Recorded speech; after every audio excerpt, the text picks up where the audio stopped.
The views expressed here belong solely to the presenters. They do not reflect opinions of FCCI, FIDE, or their affiliates. Hello everyone, I'm Veda, and together with my colleague Ameya, we are thrilled to introduce to you this YouTube initiative tailored specially for the global Indian diaspora audience. This video is part of the series of upcoming interactive videos that we, from the Foundation of Critical Choices of India, or in short, FCCI, working jointly with Foundation for Indian Diaspora and Europe, in short, FIDE, will be coming up with.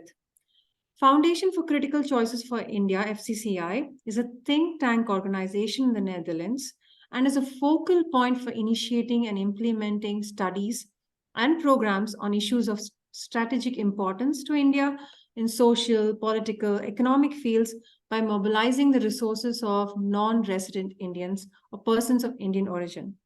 FIDE also aims to strengthen the relationship between India and the Indian community in Europe through various meetings, events, etc. I per se work in the Netherlands as a lecturer at the Erasmus University, but I'm also associated as a trustee at the FCCI because of my love for India. I believe that no matter where we travel, where we live, our Indian identity will always remain close to our hearts. Therefore, FCCI provides me with an opportunity to actively participate in India's journey of growth and development. So today is the very first video of the series of upcoming videos. Since Ameya and I live in the Netherlands, we wanted to discuss the upcoming national elections that are scheduled to be held on the 22nd of November. We really hope that this video will help the Indian diaspora in the Netherlands to cast their votes. The primary objective behind producing this video is to raise awareness about the significance of voting. Regardless of where we live, if we are eligible to vote, then we must exercise this democratic right. Additionally, we aim to gain insights into logistical aspects of the general elections conducted in the Netherlands. But first, I request Ameya to introduce himself. Ameya? Hi, everyone. Like Veda said, my name is Ameya. I live in Enschede in the Netherlands, and I'm a researcher. I work at the University of Twente, and we are here to discuss general elections that will be held this month on the 22nd. So, Veda, when did you hear about the elections? Very recently, Ameya, when I received the stamp pass from the Gemeente, I mean, of course, I heard that the Mark Rutte's government fell because of immigration policies, etc. But I was not very sure when the elections are going to be held. But then when I received the stamp pass, I realized that it's on the 22nd of November. And since I hold a Dutch passport now, I'm very much eligible to vote for the national elections, unlike those who hold only a residence permit in the Netherlands. So just for clarity's sake, to be clear, Indians who hold a residence permit can vote for the municipality elections, but not for the national elections. So, Ameya, I am not very well read about the political system in the Netherlands. I've just started to read a little now because I have to exercise my democratic right. I'm trying to explore it. Also, I'm still trying to figure out how significant it is for me to vote in these elections. Right. Well, don't you think voting is essential for individuals to have a voice in shaping the future policies of the nation that they're living in? So, Well, I think you're right. You're absolutely right. It's in general, voting is a way for us to have a say in how the country we live in works. Also, right? It's a chance for us to choose who the leader should be to make decisions to that will affect our lives. However, I was not born here, not brought up here. I just came a couple of years ago. So, how can my vote really have an impact here in the Netherlands? that's a very common misconception. So, especially in our Indian diaspora, we don't really understand how equally important it is to vote here as much as no, we would vote in India or something. When we all come together to vote, it can have a very big impact. It's like this one big puzzle, and each vote is like a piece, and no, it's needed to complete the picture. It's very important. That's so true. Yeah, but I'm very curious. Do you think it can have an impact on policies that the Netherlands government will formulate in context to India? Oh, definitely, because there are more than 250,000 individuals living in the Netherlands Hmm. of Indian origin. That's a significant number considering the population of the Netherlands, and no, many of these people possess the right to vote. So, uh, by exercising our privileges, such privileges, we can undoubtedly exert an impact on the outcomes of the election as well. So I think we can start by making informed choices about candidates, who's standing, and who we can support. So we can also use our votes to support a specific party that aligns with the best interests of the Netherlands, of course, but then also approaches Indian foreign policy. Well, it should be considering the interests of our diaspora living here or like in Europe. So do you also know that there are some people of Indian origin actually contesting for the general elections in the Netherlands? No, this can make a very big difference if diasporic members are no MPs here. Then it could be a liaison between their government and the government of India. So it can have improve relationships as well. So That's really good to know, especially for the Indian diaspora, right? It's really interesting. And if we have people of Indian origin contesting now, it's very significant also. So we should really look into this and try to understand what we can do, or how we can exploit it, maybe to an extent, if I can say use those words. But I don't know much about the candidates in general. It's also important to know what these candidates stand for, and also other Dutch candidates, right? Dutch origin candidates. So, what all the candidates and all the parties stand for, I don't know. And how can we make an informed decision here? that's a very good question. I think something also that crossed my mind some time ago. But I think for a start, we can do some research, like reading about candidates. They're probably, if they have a manifesto, some policies, and what specifically they stand for, what would they push if they come to power. Another option is to watch debates and then know things that are happening close to the election dates and learn about the issues that specifically matter to us as a community or individuals. It's, in a sense, our responsibility to stay informed, at least to an extent, so we can make the best choice, at least with what information we can get. I agree, but then, I'm so busy and my Dutch language skills are not so great. So when I want to look, if I look at debates, etc., it becomes so overwhelming because I'm focusing too much. There's more energy, right? And also reading everything, changing, translating, and then reading. So it's a lot of time. Then it's very demotivating to really read and understand. So is there some shortcut like? I think you're right. So definitely, if we have to watch things every day on no in Dutch, and then actually try to understand debates as well as think of the words that they're using or something like that. So I think the first step would be probably to use something called a STEM Wiser. It's a really cool website. STEM is voting, and Wiser is something that gives you information. So basically, this website. Uh, aims to inform you more about things that you might have it. So it's the same similar problems with for the Dutch people as well. So each party would have some priorities. So they would think of what they would want to do, basically what they would push if they come to power. So this website collects these points, and it's not like they just put something randomly or with some kind of bias, but they actually consult each party, and they do it in coordination with each party, so they have legit things on the website. So all you have to do is go on this website, fill a questionnaire, and then based on how you answer these questions, the names of these parties which have the closest, I think, uh, ideas that match with what you filled in, these names will appear, and then it'll really narrow down your search, and then it's a very good starting point, at least. So we'll put up the you know the link to the website in the description, so our readers can have a look at it.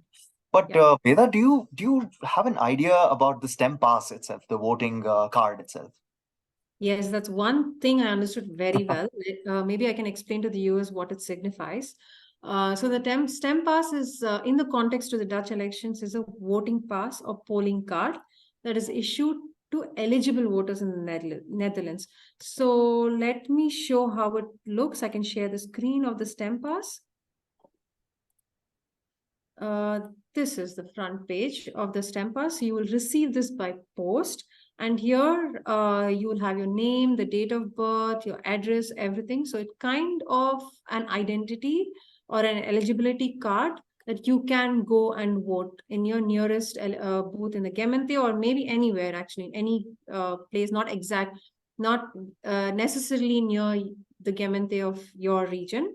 You can go to any Gemeente. And here you have the date and time, and then you also have the address of your nearest Gemeente.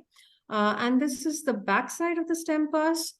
This is very interesting because it's very different from how the Indian election system works. This is in case, for example, I am ill or I'm traveling, but I still want to cast my vote. I can ask Ameya, for example, to cast an vote for me. So I give my democratic voting rights to him. So I have to sign here, then I write down who is going to vote on my behalf, address, name, hand taking, signature, everything. And I can give this card to Ameya, and Ameya can then exercise my voting rights. So this is, I stop sharing. This is quite interesting and very different. So no vote is wasted. So every vote can be counted this way. I think that's it from what I remember. Anything that I missed, Amaya? Wow, Veda, I think you know a lot about this thing. I don't think I need to explain anything more. This one interesting point, which is quite distinct from how I know the Indian electoral system works. So in India, what we do is, in every constituency or every region, there are a set of candidates who basically fight elections with each other, and then those names are there only in the list of that specific constituency. So we can choose between them, and if a person wins, they represent that region or that constituency. But here it's very different. So all the people contesting in the Dutch elections are open for everybody in the country. So I can go up and vote for anybody who's standing in the election. So I'm from Enschede, which is in the east of the Netherlands, and I can vote for someone in Amsterdam, somebody who stood from there or from the south, or so the top number of people who get the most votes, they're kind of chosen for the cabinet. They're into the Veda Kamar. yeah, they make it to the as an MP. The So second, so the Veda Kamar. yeah. So that's really different. So anybody can vote for anyone. So that's I think very interesting and different from how we know the system Yeah, today. very interesting. I also heard from one of my colleagues that if you do not color the circle well, then the computer does not pick it up, and then your vote will be invalid. So it's really important to remember that you do it rightly. Maybe discuss with others who have already done it and find out how to do it in the right way, and then go and cast your vote. That is important. But coming back to the various parties, where my knowledge really lacks is about what these parties are, what are the different kind of parties, what they stand for. And I have tried to read, and this is one core area that most Indian origins really struggle with, right? So they really Yeah. don't know what's happening at the political level. So then I've read a little, and I also read a little about it in the businessinsider.nl link. That's quite an interesting link and gives a lot of updated information also. Have you seen that link? Do you know anything about that link? Do you I like think it? it's a good website to start up, especially about the major parties and candidates and all of that. I can summarize a bit of this for you. So there are many parties, but then there are six parties which with double digit number of members of parliament in the thing itself. So these are VVD, D66, GroenLinks, PVDA, PVV, and CDA. So these are in the order of reducing order of the number of seats they have. And the first one, VVD, is it's a People's Party for Freedom and Democracy. So basically, the main thing is it stands for more liberal economic policies. So it promotes enterprises, it promotes privatization, private enterprises, and actually liberalizing policies for them so the country progresses economically. The next one, second in the list, is D66 or Democrats 66. This is a social justice party. This wants to expand civil rights, expand political rights. That they think this is how justice in society can be upheld and then taken forward. The third one is GroenLinks. It simply the main thing, the main agenda is green politics in the sense sustainability and ecology. Earth first, basically that kind of approach. So whatever is good for the planet, that should be the primary criteria according to them. So the next one is PVDA. It's basically a labor party. It promotes social justice, but then it thinks policies, politics, and the economic policies can intervene. So through these things, social justice can be pushed. So that's what it thinks. So the fifth largest party is PVV. It's a party, Partei für Freiheit. It's a party for freedom. It's an extreme right-wing party. It's like a Robin Hood thing. It speaks for the common man, and then it's anti-elitist. So this is the idea of the PVV. The sixth largest one is CDA. It's a Christian Democratic Alliance. So their idea is to use the social teachings of Christianity.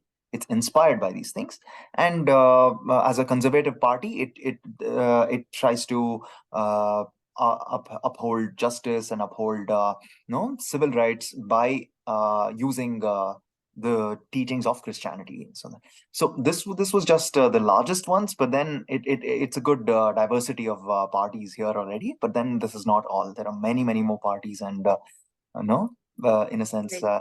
it's endless. Yeah, I also, that's a lot of information to begin with, but I also came across a new party called the New Social Contract, NSC, if I'm right. Yeah, yeah, And it is relatively new and it's one of the favorites, actually. And they are saying it can win, it's probably pitted to win or at least be part of the government. But this party intends to focus on its on good governance, of course, and sufficient housing, social security, which is quite good because housing is a big crisis in the Netherlands, and maybe that's why needed. they're also their favorites that they're focusing on that. Uh, Hmm. but the downside is they're also asking for stricter immigration rules that not just includes refugees but students, expats, migrant workers. So that's something also to look out for. So we have to critically really analyze and understand what is good for everybody, and also of course keep not just keeping diaspora in mind but also the Netherlands, right? Absolutely, Thank absolutely. you, Ameya, for all this information. And I will also try to read about it in the news and other channels. And I also request the voters to do that. And one thing I will surely do is go and vote. It's one of the most important ways we can participate in the countries, in any country's democracy, and have a say in the direction of True. how the country takes. And uh, it's also I think we as an Indian diaspora, we are not living in India, but we're living in another country, but still this is where we perform our actions. So it's like our karma bhumi, right? So we have So to take that's part here in every action that's needed for good governance. And it's not just affects locally but also global politics. So let's make an effort to be informed and make our voices heard in the upcoming elections, I would say. You have yeah. something to say? Yeah. Mm, uh, Definitely agree with you. We shouldn't take this lightly at all. So the Indian diaspora should vote in the country that we reside in currently, because it's a civic duty. First of all, it's a duty as a citizen of the country, but it also influences the home policies of our country, the relationship between these two countries. That's one aspect of it. Another important thing is we don't just represent India or an Indian diaspora here, we're also a part of the expats. So there's a lot of common issues, common challenges, or common ideas between expats from different countries. And all of us try to maintain this connection with our heritage while also contributing to, for example, this country with our karma, and also with for global issues. So it's a nice way to stay engaged and make a positive impact, both within this country and also internationally. So I think it's very, very important. Yes, I totally agree. And thank you, Ameya, for this insightful conversation. Thank So, you too. dear friends, viewers, please go and vote on the 22nd of November. It is our duty to make this planet a better place. And let's start by taking a step-by-step approach towards this election booth at either the nearest Gemeente or wherever you are at that moment. And thank you, everyone, for joining us. We will be putting up all the links below for your reference. Please share this video, like, subscribe, and help spread this message. Let's be a part of global change. Thank you so much. Thank you.